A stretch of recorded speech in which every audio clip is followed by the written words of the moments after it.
Bom, tudo bem. Eu vou começar a gravar daqui em diante. Todas essas orientações que eu dei para vocês agora e essa conversa que eu tive sobre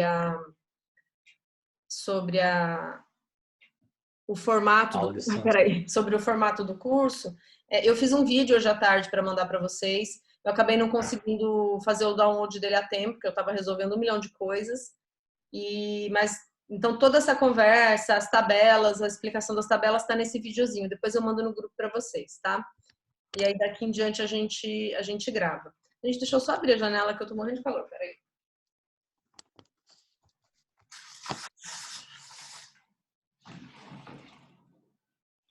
Agora vocês estão ouvindo um monte de barulho, será? O avião Não, passando, vocês estão ouvindo? não. Tá bom. Então, gente, é isso. Eu vou começar falando, então. Será que tem mais aluno para chegar atrasado? Será? Acho que não, né? Tem bastante gente, olha.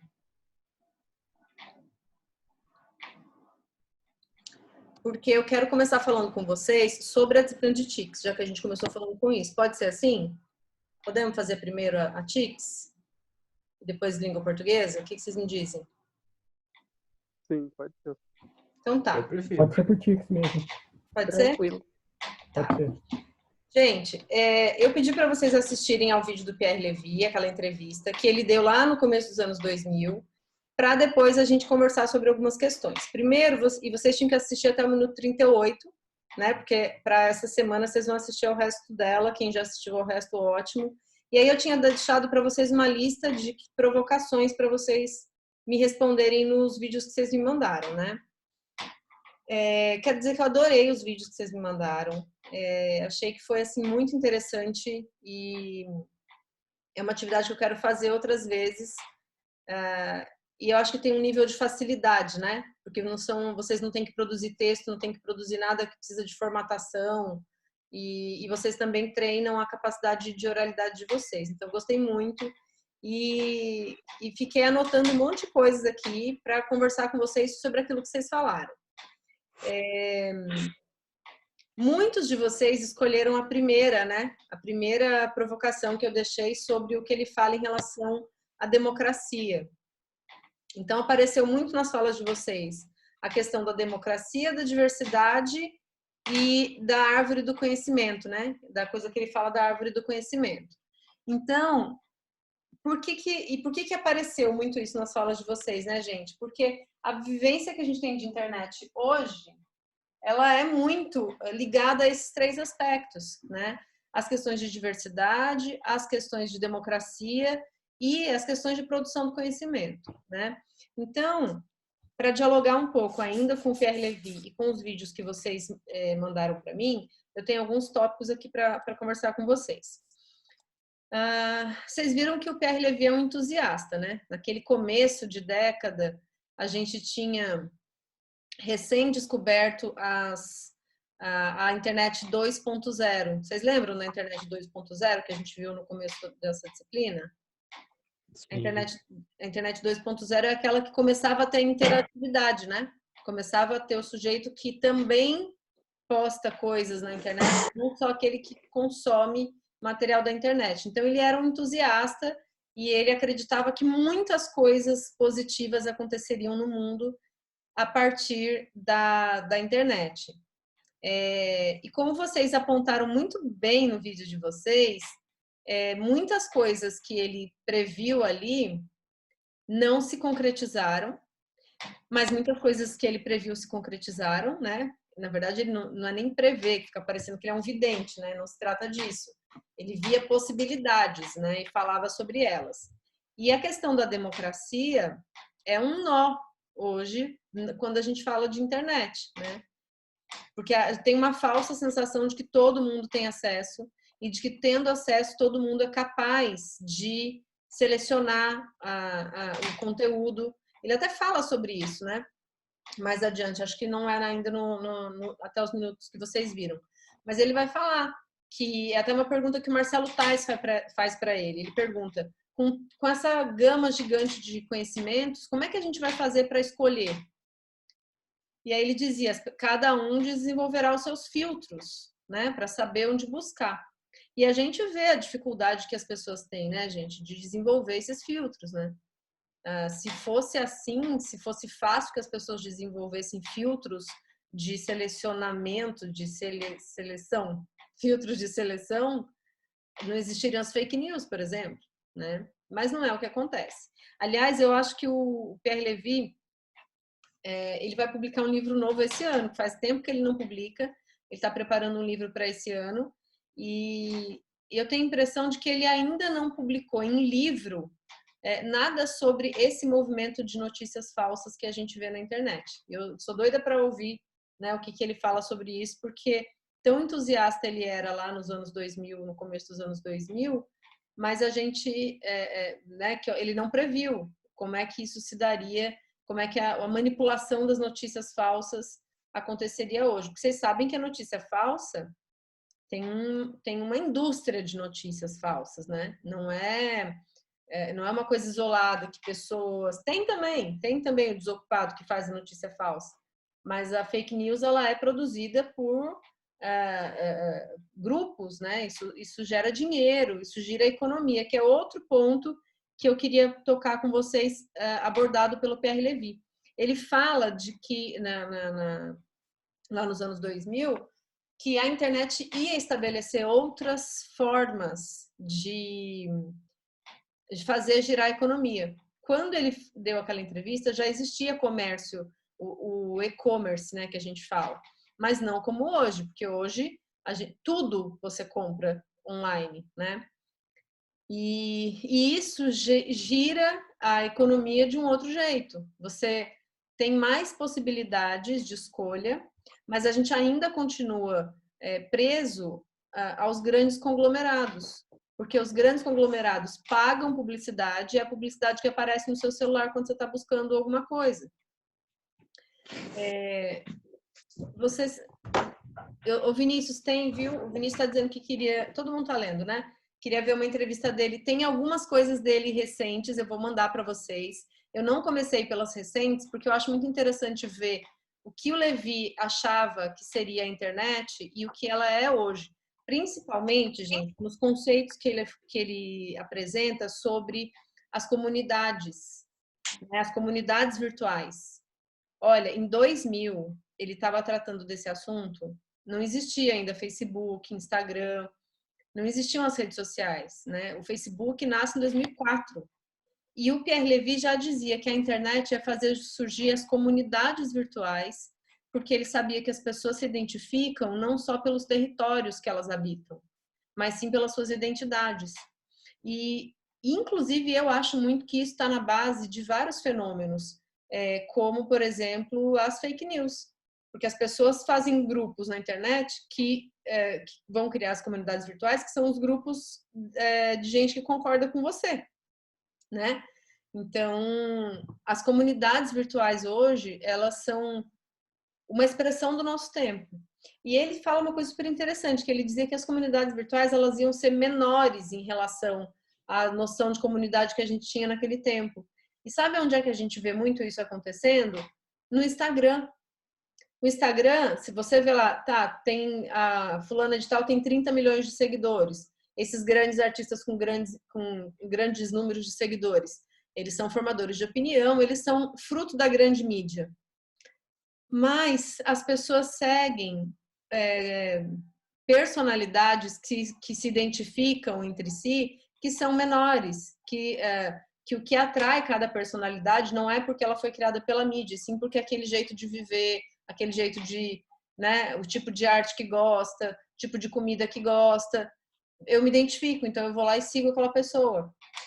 E isso vai criando comunidades virtuais que para o Pierre Levy eram muito a caracterização dessas novas possibilidades que a internet trazia, né? Gente, tem uma informação que eu acho tão interessante, né? Quando eu falo da internet, eu sempre gosto de dar esse dado porque às vezes as pessoas se surpreendem. Vocês sabem que a internet, como a gente conhece, né, essa rede de computadores, ela foi criada no auge da Guerra Fria. Porque no auge da Guerra Fria você tinha o medo, né, dos ataques entre os países, aquele ataque iminente. E aí os pesquisadores militares dos Estados Unidos começaram a tentar desenvolver uma forma de interligar os computadores para resguardar informações militares e científicas. Porque se um lugar fosse bombardeado, os dados daqueles computadores não eram perdidos. Então, tudo tinha que estar automaticamente sendo salvo em outros computadores. É assim que nasce a internet, né? E aí ela chega para a gente em 1993, 95, mas para ser domesticada, para a gente usar em casa. Mas antes disso ela já existia com esses propósitos. Então, a internet não foi criada como uma ferramenta para ser usada para o entretenimento das pessoas, né? Ela nasce com essa justificativa e depois vai se transformando em muitas coisas. E continua se transformando até hoje, né? Eu costumo dizer, e agora ainda mais numa aula dessa aqui que a gente está tendo, usando, né, uma ferramenta virtual de comunicação, que a internet possibilitou a quebra das fronteiras entre o espaço e o tempo. Veja, tá cada um na casa de vocês, pode ser que tenha gente que não está nem em Taubaté, está em outra cidade, poderia ter gente aqui nessa reunião de hoje que está em outro país, né, com outro fuso horário, e a gente estaria aqui no mesmo tempo, dividindo esse espaço virtual. Então, tudo o que significa, né, as possibilidades da internet e do avanço das tecnologias se ligam, gente, a essa abertura de possibilidades de interconexão. E aí vocês anotem aí, porque esse termo, interatividade, interconexão, é um dos termos-chave que o Pierre Levy usa para descrever as relações que iam existir a partir da internet. O que é a interconexão, né? Então, a internet 1.0 não era interconectada. Ela tinha a informação estática, o sujeito se conectava até a internet, se conectava à internet para retirar as informações e trabalhar offline, né? Com a internet 2.0, começa a haver uma possibilidade de interconexão. Então é assim, eu me conecto a você, você se conecta a uma terceira pessoa e vocês dois se conectam a mim. E esse tipo de conexão é o que é a internet 2.0. E a internet 3.0 vai além de me ligar a você e você a mais dois, ainda liga a gente a uma inteligência artificial, por exemplo.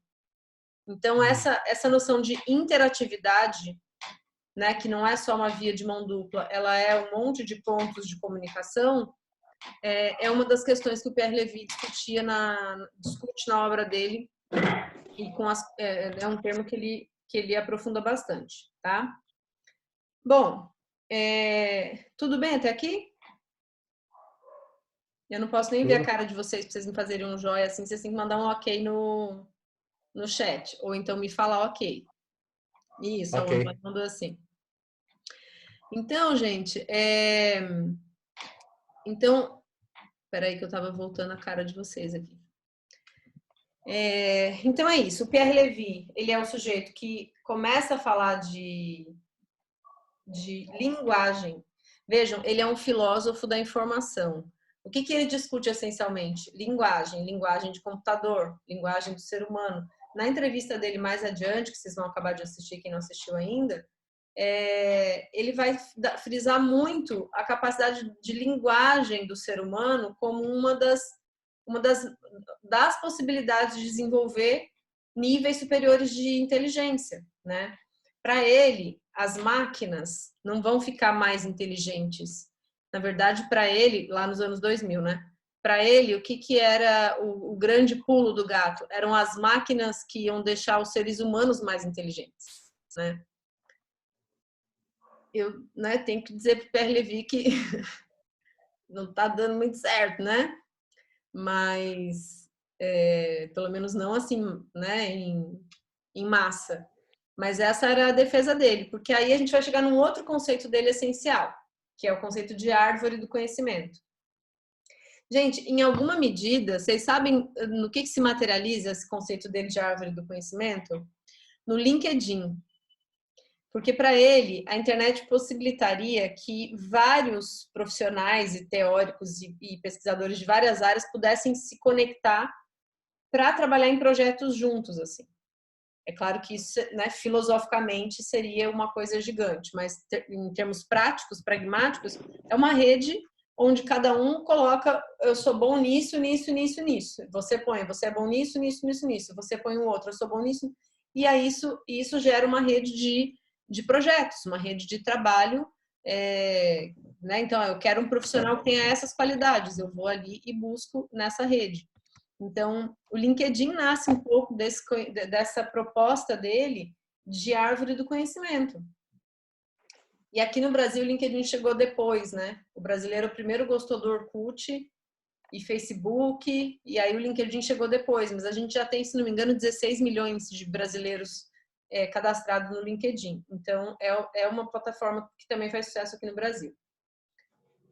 E aí, gente, olha que interessante, quando ele fala da árvore do conhecimento, ele cita uma coisa que eu acho fantástica, porque ele dizia assim, que para ele o conhecimento ia ter mais peso do que o poder. Eu não sei se vocês já chegaram nesse ponto da entrevista dele, porque quem não assistiu tudo ainda já pode assistir. Mas ele defendia que com essas possibilidades de espalhamento da comunicação, né, das tecnologias e da virtualização, da cybercultura, que isso seria possível, né? Então, essa é uma das outras questões centrais na teoria do Pierre Levy, tá? Gente, lá no minuto 41, quando vocês terminarem aqui a nossa aula, vocês vão assistir o resto da entrevista dele, ele começa a falar sobre o avanço da técnica. E eu quero falar disso com profundidade esse resto de aula da gente hoje. Geralmente, quando a gente começa uma disciplina de TICs, né, Educação e Tecnologias da Comunicação e da Informação e da Comunicação, tem sempre uma expectativa de que vai ser uma disciplina que vai ensinar a usar a técnica. Não sei se eu cheguei a falar disso com vocês em sala, mas se eu não falei, vou falar agora. A gente não ensina a técnica. Por isso que eu estou dizendo para vocês que assim, é uma experiência muito interessante que a gente precisa viver a técnica agora para ter aula, mas de fato a disciplina não é uma disciplina de informática, né? Porque eu já tive aluno que achava que era uma disciplina de informática. Por que a gente não ensina a técnica, né? Porque vocês estão se formando professores e a técnica que a gente usa hoje pode ser que seja obsoleta daqui a 2 anos, antes de vocês terminarem o curso. Então, a gente não ensina a técnica, a gente ensina o comportamento necessário em relação à técnica. E uma coisa que eu acho interessante, gente, é assim, vou pegar, né, o nosso case aqui, o nosso caso de exemplificação. Quando a gente começou a conversar pelas tecnologias digitais aqui, teve um monte de aluno desesperado. Professora, eu não sei usar o Elva. Professora, eu não sei ligar o app. Professora, eu não sei baixar não sei o quê. Com uma resistência absoluta à tecnologia. Gente, não tem como trabalhar e viver e estar em sociedade, né, sem o manejo dessas tecnologias. E elas vão mudar. Então, e é interessante porque geralmente a gente acha que essas resistências à tecnologia vai vir de pessoas mais velhas, do professor mais velho, do meu aluno do EJA, né, que é a Educação de Jovens e Adultos. Mas às vezes ela vem dos alunos novos, né? Então essa relação com a tecnologia, a gente precisa refletir sobre, né? E aí o Pierre Levy diz lá no minuto 41 que o avanço da técnica é sempre relativo, porque a técnica muda. Aí eu quero fazer aqui um retrocesso. Vocês vão ler um artigo, estou até com ele impresso aqui. Vou mandar para vocês o PDF. Se chama Web 2.0 e o Saber Fluxo, Novas Questões de Letramento Digital. Nesse texto, gente, o autor traz, lá do início, uma das primeiras técnicas de comunicação que a gente tem, que é o alfabeto, que é a escrita, né? Quando a escrita passa a existir no papel, ela muda a relação das pessoas com o conhecimento. Por exemplo, quando eu aprendo a escrever, eu posso usar o caderno para memorizar e eu posso usar minha memória para, né, o esforço de memória para outra coisa. Então, quando a escrita muda, quando a escrita nasce, a relação das pessoas com o conhecimento muda.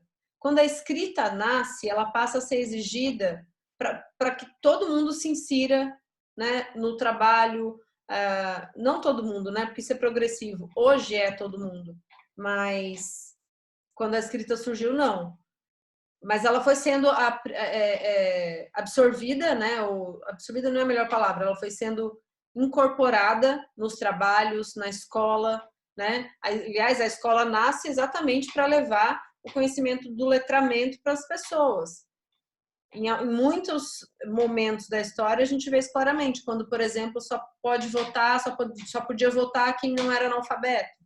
Essa é uma relação da escrita com o mundo. E a escrita, ela é uma técnica, porque para você aprender a escrever, você tem que aprender o alfabeto e todas as combinações que o alfabeto permite, pensando na nossa língua, para construir palavras. Isso é uma técnica.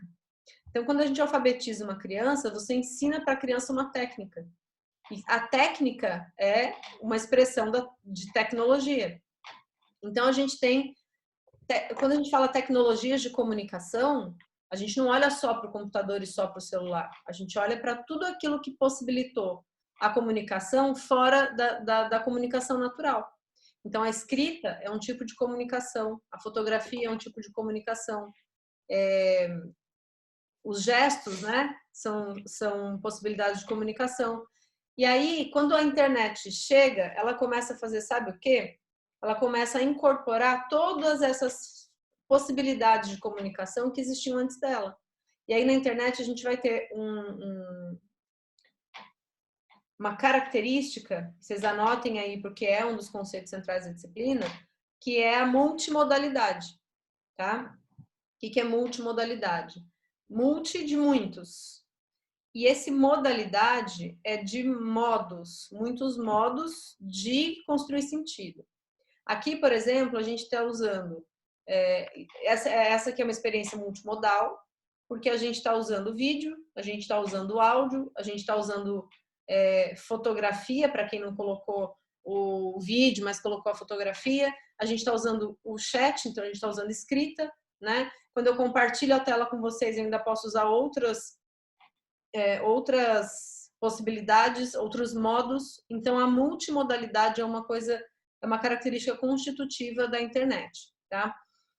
O Pierre Levy não fala de multimodalidade quando ele escreve, porque esse é um termo que nasce na ciência da linguagem mesmo, da linguística, tá? Então, quem é de letras aí vai ouvir falar muito de multimodalidade. Quem é de história também, mas letras mais. Porque quando a gente começa a estudar, por exemplo, os documentos oficiais, sabe? Parâmetros curriculares nacionais, BNCC. Vocês já conhecem BNCC? Me digam no chat ou na voz aí. Vocês já ouviram falar da BNCC ou não? Já. Então já fica uma tarefinha aí para quem nunca ouviu falar, dá uma pesquisada na BNCC, que é a Base Nacional Comum Curricular, que foi aprovada já do ensino médio, ainda não. É um documento que pretende uniformizar tudo que vai ser ensinado nas escolas do Brasil inteiro. Então, na BNCC, que é o mais recente documento aí, e vocês que vão ser professores já precisam conhecer esse documento, precisam, né, saber o que tem lá dentro. Na BNCC aparece muito essa palavra multimodalidade, porque a parte de linguagens da BNCC engloba língua portuguesa, língua estrangeira, educação física e artes. Na parte de linguagens, eles trabalham com o conceito de modalidade o tempo inteiro. Então, o professor de todas as escolas do Brasil precisa buscar para suas aulas experiências multimodais. Tá? Isso está escrito na BNCC. E aí, assim, vejam, para conseguir fazer aulas multimodais, você precisa manejar a tecnologia, conseguir escolher as melhores ferramentas para cada objetivo de aula que você tem. Então, esse termo multimodalidade é um dos termos centrais da discussão sobre tecnologia hoje, né? Então, quando a gente pega um texto, por exemplo, aí, qualquer página da internet, de jornal, ou mesmo Facebook, a gente sempre tem todos esses elementos, né? Você tem vídeo, você tem áudio, você tem animação, tem texto, tem fotografia, tudo ao mesmo tempo, né? E aí a gente chega num outro conceito, que é o conceito de hiperlink ou de hipertexto. O hipertexto é esse texto que a gente vê nas páginas da internet, tá? Na verdade, da World Wide Web, né? Que a internet é a parte física da coisa. O www é que é a parte virtual. O que eu estava falando? Não. Hipertexto e hiperlink. Quando a gente olha para um texto de qualquer página, a gente vai ver um texto composto de diversas possibilidades de você fugir do texto. Não é assim? Então, um link que está dentro de um texto é um hiperlink, porque ele pega você, tira você daquela página e transporta você para um outro lugar. Então, quando você está, por exemplo, lendo uma notícia e lá no meio da notícia tem outros links para outras notícias, ou tem link para o vídeo, você tá tendo na sua frente um hipertexto, que é um texto construído com vários links, então aí dentro do texto eles são hiperlinks, para que você vá para o exterior do texto.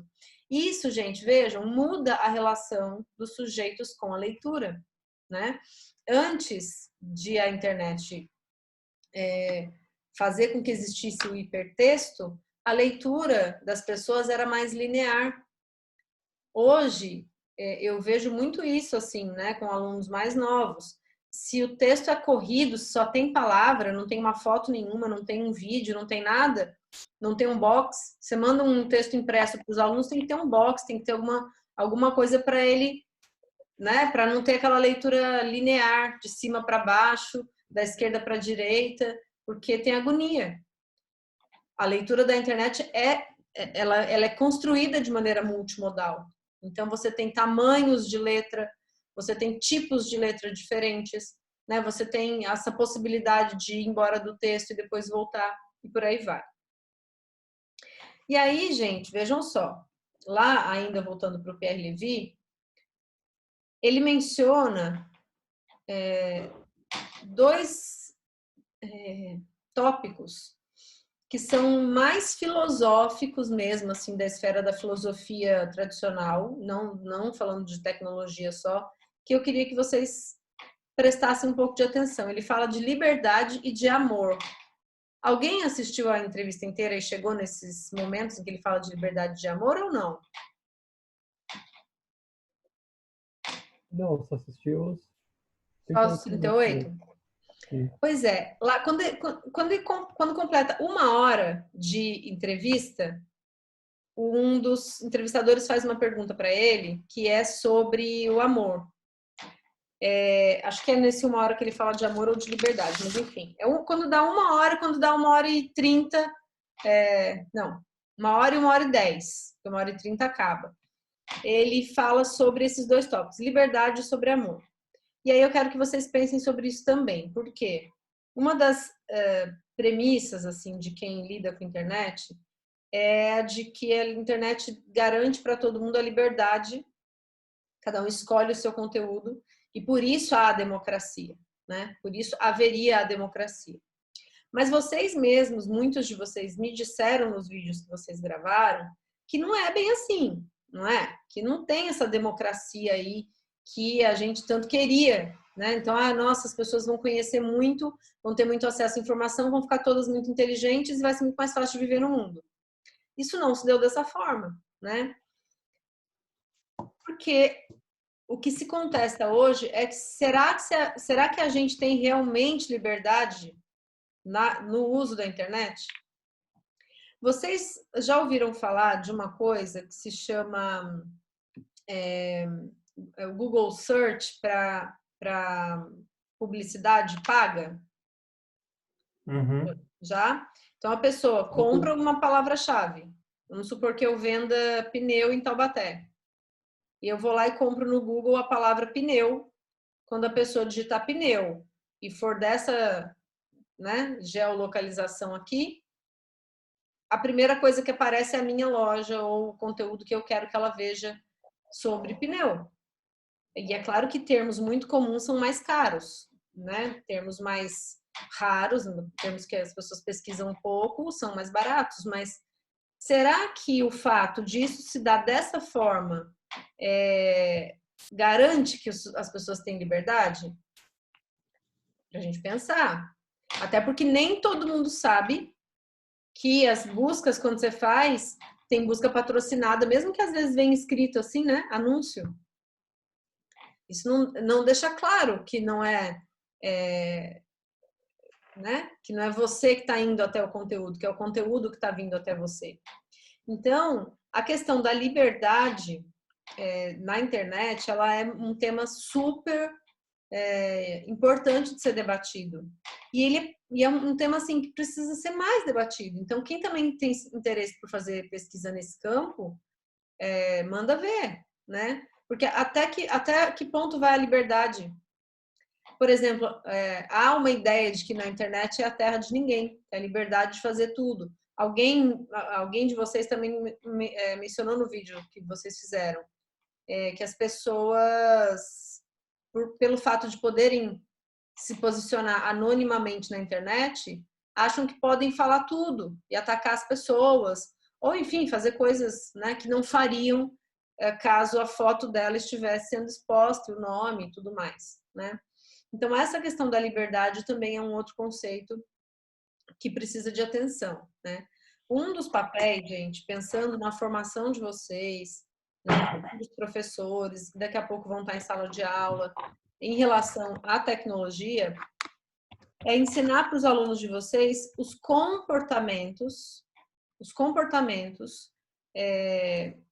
que o uso da tecnologia podem suscitar para que a gente se organize melhor como sociedade. Então, vejam, numa sociedade como a nossa, em que as tecnologias se dão da maneira como se dão, né, ao alcance da mão de muita gente, mas não de todo mundo, como às vezes a gente quer pensar, né? Vejam só, do questionário que as salas responderam para mim, mais ou menos 12% dos alunos me disseram que tem uma internet precária.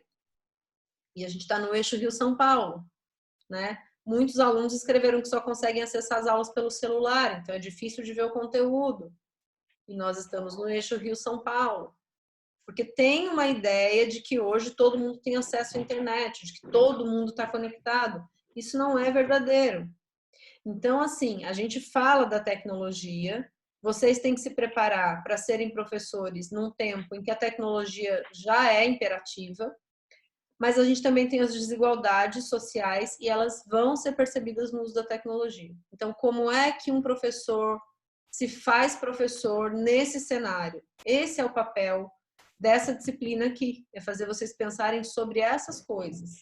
Então, assim, como é que você chega numa sala de aula, numa escola em que tem lousa digital, computador, tablet, celular, e aí à tarde você é um professor da escola da periferia que não tem nada, né? Como é que você faz isso? Você fala de tecnologia com os alunos ou não fala, né? Porque com uma turma fica evidente que você fala, porque tem a tecnologia. E quando não tem a tecnologia, você fala sobre o quê?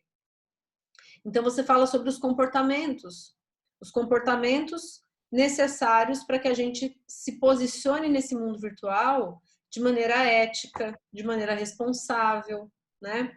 Eu até perdi as estribeiras aí anteontem, quem tá já me seguindo lá no Facebook viu. Eu fui lá no Facebook dar bronca em quem fica passando fake news, né? Com essa pandemia desgraçada que a gente está vivendo, tem gente que perde tempo para ficar repassando notícia que não checou, sabe? Isso é um comportamento que a escola precisa debater com as suas populações, né? Então, qual o sentido e qual o motivo de passar adiante uma informação que você não sabe se é verdadeira ou não? E mais ainda, fazer as pessoas refletirem sobre esses motivos, porque muitas vezes as fake news são usadas, gente, para legitimar suas posições. Então, assim, eu acredito nisso. Eu quero que isso seja verdade. Então, eu quero convencer as pessoas de que isso é verdade, eu vou lá e passo uma fake news para legitimar o que eu estou falando, né? Isso a escola precisa debater, porque desse tipo de comportamento, aliás, esse tipo de comportamento, gente, tem impactos na organização da sociedade. Não é uma história sabe, de que isso só fica ali no grupo do WhatsApp ou só fica no Facebook. Não, isso organiza a sociedade fora do mundo virtual. E aí, a gente se aproxima de um outro conceito do Pierre Levy, que é o que a gente já viu na aula presencial, né? Que é o conceito de virtualização. Vejam, virtual é aquilo que a gente constrói a partir de significados diferentes daqueles que a gente faz tem no aqui e agora. Embolei tudo, né? Vou falar de novo. O virtual é a nossa capacidade do ser humano de dar significado para aquilo que não necessariamente está aqui palpável na minha mão. Lembra que eu dei para vocês o exemplo da noção de passado? O Pierre Levy diz que o ser humano começa a virtualização quando ele inventa a noção de passado. Porque o passado existe na nossa memória. Quando ele existe na nossa memória, ele existe. Mas a gente só consegue fazer com que o passado tenha significado virtualmente. Porque o passado não está mais aqui para a gente viver o passado. Mas a gente consegue falar sobre o passado? Consegue. A gente consegue imaginar de novo aquela situação que eu vivi no passado? Conseguimos. Isso é virtualização. Mas é diferente de coisas que não existem. A virtualização não é o mundo da ficção. Não é o mundo daquilo que não existe. As coisas existem e são materiais. Eu existo, vocês existem, a nossa comunicação existe e a gente está usando para cruzar todas as nossas existências esse mundo virtual, né? Então, a virtualização é a capacidade que o ser humano tem de construir significados com outras relações de espaço-tempo. Lembra que eu comecei a falar disso no começo da nossa aula aqui hoje? Né? A internet faz isso, ela muda a relação das pessoas com o espaço, com o tempo. A relação espaço-tempo. Então, quando a gente fala de novas tecnologias, a gente fala dessas transformações da relação espaço-tempo, né? Que mais? Tem uma explicação que ele dá quando ele está falando dessas relações que a internet traz novas para o mundo, né, de possibilidades de as pessoas viverem de outras formas, que eu acho muito interessante, vou retomar aqui com vocês. Ele diz, deixa eu ver se eu marquei 1 minuto.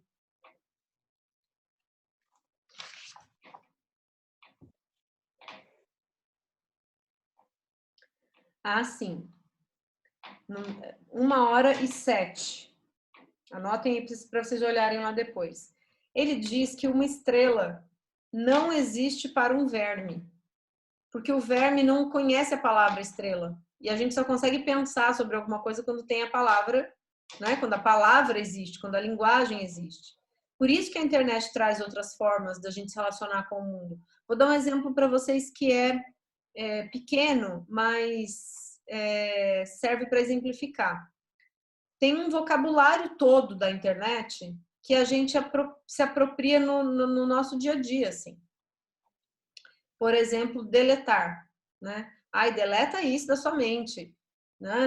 Não pensa mais nisso. Esse deletar é uma expressão que vem fazer parte da nossa vida, organiza a nossa cabeça, organiza relações e é desse mundo da virtualização digital que a gente vê, né? Fora um outro, adicionar, né?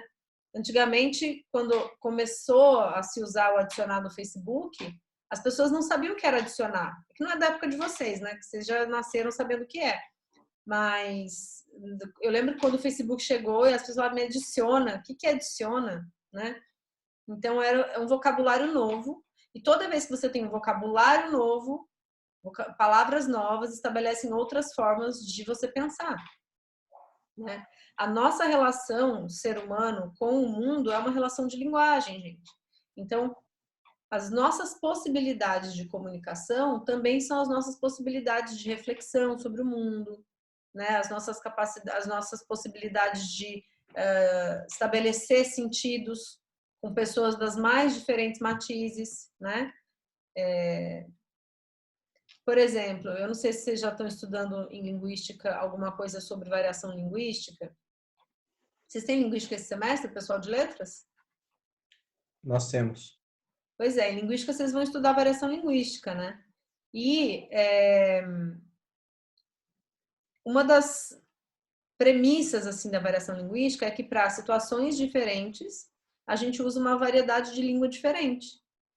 Por exemplo, quem aqui tem família na roça, né, ou é da roça, percebe isso. Quando a gente fala com a nossa comunidade de origem, você usa um vocabulário X, né? Você fala, abre aspas, errado. E é um vocabulário que você não vai usar em outro espectro que seja, por exemplo, mais profissional. Porque as relações de linguagem organizam as nossas relações com as pessoas, né? Acho que eu falei para vocês, né? A sociedade nos julga pela forma como a gente usa a linguagem. Então, quando o Pierre Levy dá essa ênfase na linguagem, gente, não é à toa. E quando ele fala da linguagem humana com toda a maravilha que a linguagem humana é, para depois ir falar da linguagem dos computadores, isso também não é à toa, né? Porque é um dos conceitos centrais da disciplina, das discussões dele. Gente, tem duas...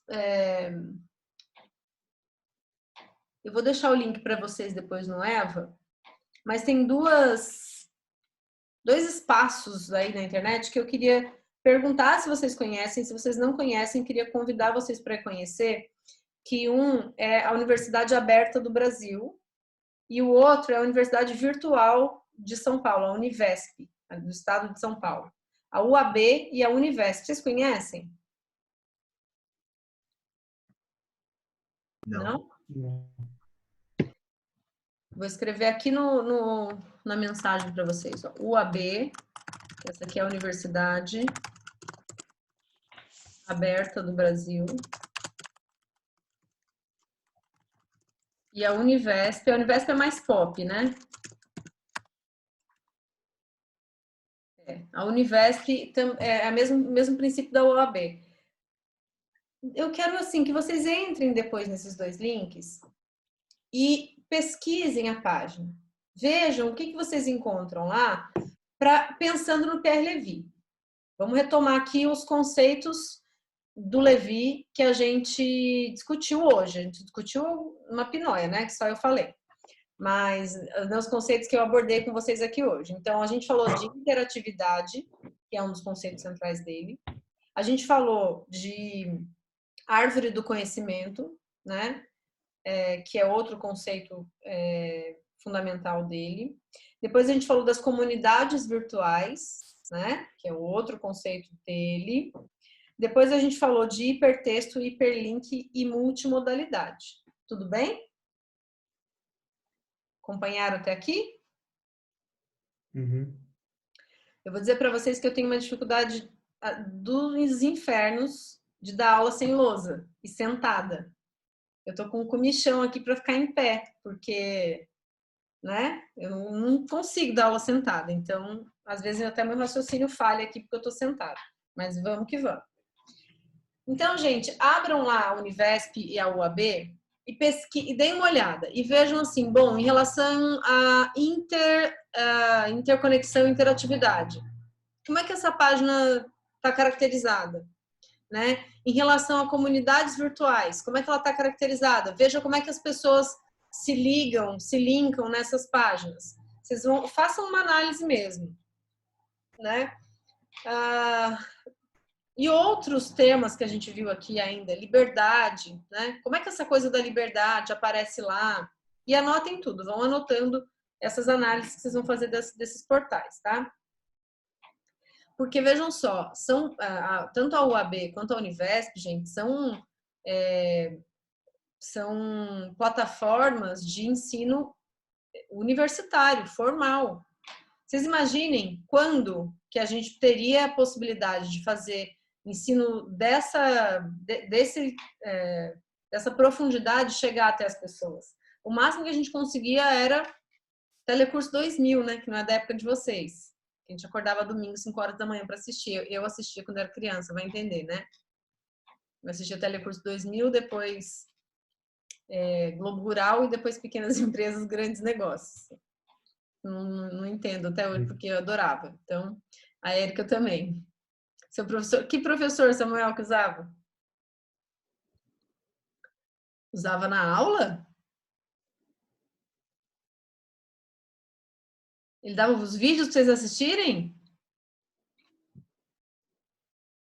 Ô Samuel, fala no microfone pra gente.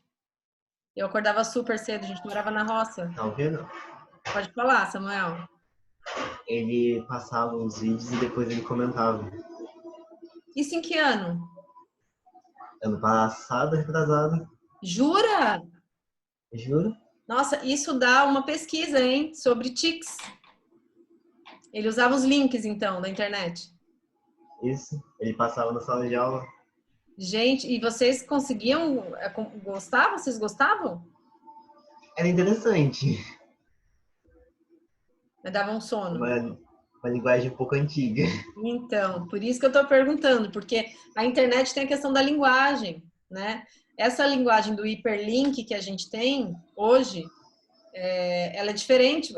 Eu sei que vocês devem ter dado uma penada para assistir a entrevista do Pierre Levy, né? Porque já é um formato. Hoje, por exemplo, como é que são os vídeos? Os vídeos são curtos. As pessoas não têm muito saco para assistir vídeo demorado na internet. Ou estou mentindo? Ontem mesmo estava passando o Roda Viva com o Átila, que eu estava assistindo, e até mesmo o Roda Viva está com um outro formato. É muito mais dinâmico. Sim. E vocês vejam como é que é interessante? Eu fiz as videoaulas para vocês usando o Prezi, né? O Prezi só deixa gravar vídeos de até 15 minutos. E eu postei no YouTube. Aí eu tô lá no YouTube, o YouTube me dá as estatísticas, né? Tem vídeo lá que tem 13 minutos, o outro tem acho que 12, 13 também. Não passa de 15, porque o Prezi só me deixa gravar vídeos de 15, aquela porcaria. Aliás, não é à toa que eles fazem isso. Eles sabem que vídeos longos não vão prender as pessoas, a não ser que por um motivo, sei lá. E aí tem aluno que escreve assim para mim, manda, eu quero morrer aqui, viu? No confinamento seca, porque vocês fazem isso. Eu tô lá, eu falo lá no fim do vídeo o que é para fazer na atividade. Daí vem um aluno e escreve assim para mim, professora, o que é para fazer não sei o que, não sei o que. Ou seja, nem o vídeo de 12, 15 minutos, muitas vezes, o aluno tem saco para ver. A pessoa, o ser humano, né? Não só o aluno. Entendem? Então, esse contato com a tecnologia, ele é delicado. E tem um mundo de coisas para pesquisar aí, gente. Eu tô dizendo e é sério, viu? Fiquem atentos. Vocês podem, por exemplo, escolher uma disciplina. Olha a ideia para iniciação científica. Escolhe uma disciplina para vocês analisarem as ferramentas usadas pelo professor, o comportamento dos alunos, até que ponto foi bom, não foi, como é que eles acompanharam. Vocês podem fazer por grupos. A iniciação científica pode ter até 5 alunos. Sabe? 5 alunos analisam uma disciplina, outros 5 alunos analisam outra disciplina. E depois vocês apresentam isso nos congressos. Não percam a oportunidade que vocês estão tendo agora de fazer desse monte de limão que a vida nos deu uma bela de uma limonada. Né? Vamos usar essa diversidade que está sendo posta para a gente para aprender mais. Né? Eu não vou colocar aqui, eu tinha até cogitado uma coisa assim para ser o trabalho de valendo nota do semestre. Mas eu não vou fazer isso porque eu sei que tem gente que não vai dar conta, eu não vou colocar isso como avaliação. Mas quem quiser se juntar ou fazer sozinho e depois quiser falar comigo individualmente, a gente transforma um projeto de pesquisa para vocês. Né? Eu acho super interessante. Eu acho que vocês têm... Gente, nós estamos vivendo um negócio que vai estar nos livros de história, viu, pessoal da história aí? É assim, peste negra, gripe espanhola e coronavírus, entendeu? A gente está vivendo... Eu até vi no Twitter um negócio que eu falei, né? Até salvei no celular, que era uma menina escrevendo assim, viver os fatos históricos cansa muito. Já cansei desse negócio de viver a história, só quero ler a história agora. Porque é isso. Então, assim, aproveitem, né, esse momento que a gente está vivendo para gerar conhecimento a partir disso, sabe? Eu acho que isso é uma coisa muito interessante de falar. A reação do brasileiro é a melhor, é verdade. Aliás, né, gente, pelo amor de Deus, outra coisa que gera dados para a gente pesquisar na nossa área de linguagem são os memes, né? Os memes que o brasileiro tá fazendo circular na pandemia, assim, é um negócio de verdade. O brasileiro, né, tem uma criatividade, a quantidade de ambiguidade, de ironia, o brasileiro deve ser estudado, a quantidade de ironia, de ambiguidade, uma riqueza de linguagem muito grande. Eu já salvei vários. Vou usar uns nas aulas também para a gente, né, só para não guardar só para pesquisa, tá? A Erika disse que tinha gente que comprava as fitas e chegava pelos correios. Eu só não fazia isso, porque primeiro porque eu era criança, não tinha, né, não tinha como comprar, mas porque eu morava na roça, não tinha correio lá, né? Era caixa postal que a gente alugava no correio. Olha que doideira, né? Não sei nem se vocês já ouviram. A indústria que nunca para é a de memes. Ainda bem, né, gente? Os memes da pandemia são incríveis, é mesmo. Quem quiser também pesquisar memes aí, ó, vamos fazer uma pesquisa. Se Deus quiser, essa pandemia vai acabar aí antes de acabar o semestre. E aí a gente tem Congresso Internacional de Ciência, Tecnologia e Desenvolvimento da Unital em outubro. A gente tem na Unicamp o Seminário de Multiletramentos, Hipermodalidade, Hipertexto, que agora, né, todo mundo tem material aí para estudar e apresentar. E tem um outro evento na PUC de São Paulo, que eu não lembro agora se é outubro ou se é novembro, que também tem a ver com linguagem, tecnologia e ensino. Então, tem material aí para todo mundo, tá? De meme nem precisa ser esse, tem também de análise do discurso e tem um monte. A gente salva os memes ou eles não salvam? Dúvida, né? Bom, gente, sobre o Pierre Levy, sobre as minhas explicações de hoje, tem alguma dúvida? Não. Sabe o que eu percebi? Eu nunca tinha feito aula assim no Zoom, né? Eu falei muito rápido, não falei? Não, Não? pra mim dá pra Nossa, entender. eu tô até com um zumbido no ouvido de tanto que eu falei. Porque eu acho que eu fiquei ansiosa. Mas tudo bem, então, se eu não falei tão rápido. Gente, agora o que eu quero de vocês para a disciplina de TICS? Vocês viram que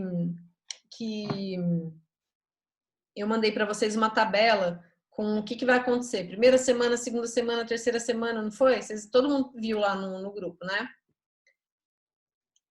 Toda semana eu coloquei uma atividade, mas assim, às vezes é só uma atividade de xizinho, sabe? Para alternativa, lá no EVA. Porque eu acho muito, gente, de novo falando de organização, que isso ajuda vocês a se manterem, sabe? De mão dada na disciplina. Porque às vezes quando fica muito solto, e por isso também eu coloquei os prazos. Não é porque não fez, ficou sem nota, sem presença, não é nada disso. Quem tiver com as suas dificuldades, vai me mandando na medida que você conseguir. Eu sempre vou colocar uma semana de prazo, porque eu acho que ter prazos nos ajuda, sabe? Eu, por exemplo, só funciono com prazo. Se eu não tenho prazo, eu começo a procrastinar. Então, eu sempre vou colocar prazos. Mas, por favor, não vejam isso como uma imposição. E eu estou entendendo que isso vale para todos os outros professores, sabe? Nesse momento que a gente está vivendo. E então, assim, eu sempre vou colocar uma semana de prazo, porque a ideia é que vocês tenham um fluxo. E também para que a gente registre lá no EVA as nossas interações. Porque veja só, eu estou colocando o Zoom aqui como aula, certo? Quem não pode participar aqui, assiste depois. Mas como é que eu controlo quem assistiu depois? Entendem? Só que eu também não posso obrigar todo mundo a assistir nesse horário de aula, porque eu sei que as condições tecnológicas não me deixam exigir de vocês a participação na aula online. Então, eu vou disponibilizar para ver depois. Mesmo que ela esteja no EVA, eu não consigo ter esse controle se o aluno conseguiu entender. Então, eu acho que colocar sempre uma atividadezinha ali, no final, nem que seja um questionário com 2 perguntinhas de X para vocês, lá no EVA, vai ser assim, tá? Então, não vejam, quando vocês olharem lá na tabela, vejam que a maioria daqui para frente é tudo assim. É tudo de X mesmo. Ou então é vídeo, ou então é coisa assim. Então, porque tem aluno que viu lá, sempre tem atividade, ou quase sempre tem atividade, ficou desesperado. Porque é isso, gente, eu não posso exigir que vocês todos estejam online para nossa aula, sabe? No horário das 19. Porque se eu faço isso, eu estou deixando de lado aquelas pessoas, aqueles alunos que já me falaram que tem problema porque está cuidando de pai e mãe, nessa hora está fazendo comida, tem filho, tá? Então, por isso que na minha disciplina tem aquelas atividades lá. Uma sugestão que eu deixo para vocês, que eu, enfim, por causa dos comentários que vieram lá nos questionários, quando vocês estiverem se sentindo sobrecarregados ou perdidos, procurem os professores, tá? Se vocês tiverem qualquer dúvida e não quiserem falar nos grupos de WhatsApp, chama o professor no particular. Eu acredito que todos os professores deram WhatsApp para vocês, não deram? Então, chama o professor. Eu vi lá, alguém escreveu assim, no questionário. Eu queria mais aula, eu queria aula no Zoom para tirar dúvidas. Gente, não espera o Zoom para tirar dúvidas. Manda um áudio para a professora, manda um vídeo, manda um texto, sabe? O professor vai te responder, porque os professores estão todos empenhados nisso. Então, assim, procurem os meios de não ter dúvidas. Procurem se organizar para conseguir realizar as atividades, tá? Eu vou mandar, e aí tudo isso para dizer o seguinte, eu vou mandar para vocês um texto, vocês têm 2 materiais para acessar. E vamos lembrar que a gente tem 4 horas aula por semana de TICS, né? Porque seriam 2 presenciais e 2 à distância, certo? Gente, vejam só, uma coisa que eu quero que vocês entendam. Se a gente tivesse na normalidade, vocês teriam que ter as 2 aulas comigo lá no departamento. Eu iria mandar para vocês textos e coisas para ler, eu já tinha dito isso para vocês, e também teria as atividades no EVA, não é isso? Tá. Língua portuguesa. Todas as coisas que eu estou pedindo para vocês, vou falar disso já estavam previstas no meu plano de ensino.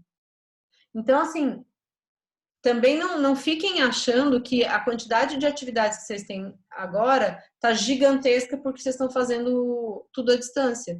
Porque eu acho, sim, que teve um aumento aí, mas as atividades vocês fazem mesmo, né? Os professores pedem mesmo textos para vocês lerem. Pedem para fazer resumo, pedem para assistir a um vídeo, pedem para, tá? Pois bem, então, o que vocês vão ter que fazer? Terminar de assistir o Pierre Levy, e aí eu vou gravar depois vou gravar não, vou colocar o link. Ah, não precisa, já tem no EVA, né? Tá lá, tá a entrevista completa. Vocês vão assistir aquele resto da entrevista do Pierre Levy, prestando atenção nos conceitos que eu já falei para vocês aqui hoje, vendo como é que ele trata.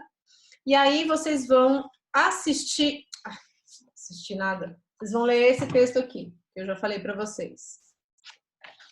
Web 2.0 Saber Fluxo. Quem já quiser procurar aí, já procura, porque é fácil de achar. Quem não achou, eu vou colocar no EVA para vocês o PDF, tá? E aí vocês vão ler vão ler esse material e assistir ao Pierre Levy para a gente ir fazer uma atividade de alternativa que eu vou colocar lá no EVA para vocês para quinta-feira. Eu vou colocar quinta para vocês e vocês vão ter uma semana para responder. Entenderam, né? Então entra na quinta e vocês têm uma semana para responder. Eu ia deixar para colocar só na outra semana, porque a gente já está tendo aula de TICS hoje. Mas, como a gente tem 4 aulas de TIC na semana, né? 2 e mais 2, eu resolvi que vou colocar essa semana mesmo. Aí vocês ganham tempo também, tá? Mas, e aí, gente, eu descobri o que estava acontecendo lá no EVA, que vocês não estavam conseguindo enviar as atividades. O EVA tem uma opção lá, que eu não tinha me atentado para isso, que o professor coloca, como é que é? Término do prazo de envio de uma semana, uma coisa assim. Só que quando você coloca isso, ele fecha depois de uma semana, né? Então eu abri lá agora, o pessoal do EVA me explicou como é que é, e não tem mais prazo. Todas as atividades que eu colocar para vocês, não vai mais ter prazo para elas serem colocadas lá, tá? Depois a gente vê a presença e tudo mais. O importante agora é que vocês consigam se organizar, consigam acessar os materiais e consigam ir fazendo as atividades, tudo bem? E para quem quiser fazer as pesquisas, eu não estou brincando, estou falando sério, me chamem depois no particular ou façam os grupos primeiro e depois a gente vai ver um jeito de, né, de cada grupo escolher aí uma vertente do que está acontecendo para analisar e pesquisar depois, fazer pesquisa desse momento que a gente está vivendo, tá? Dúvidas? Não?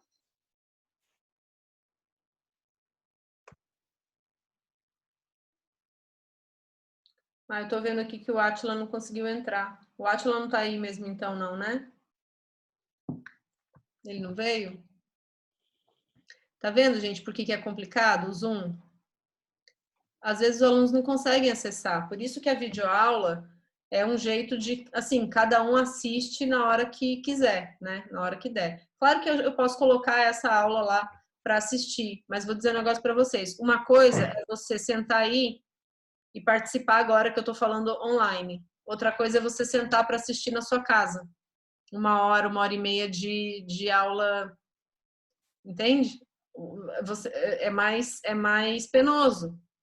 Então, tudo isso a gente também tem que pensar, né? Por isso que as videoaulas são mais curtas. Se precisar, eu faço mais videoaulas. E se ficarem com dúvidas de o que vai fazer, qual que tem que fazer o que na atividade, qual é o exercício, me chama e pergunta, tá? E assistam aos vídeos até o final, né?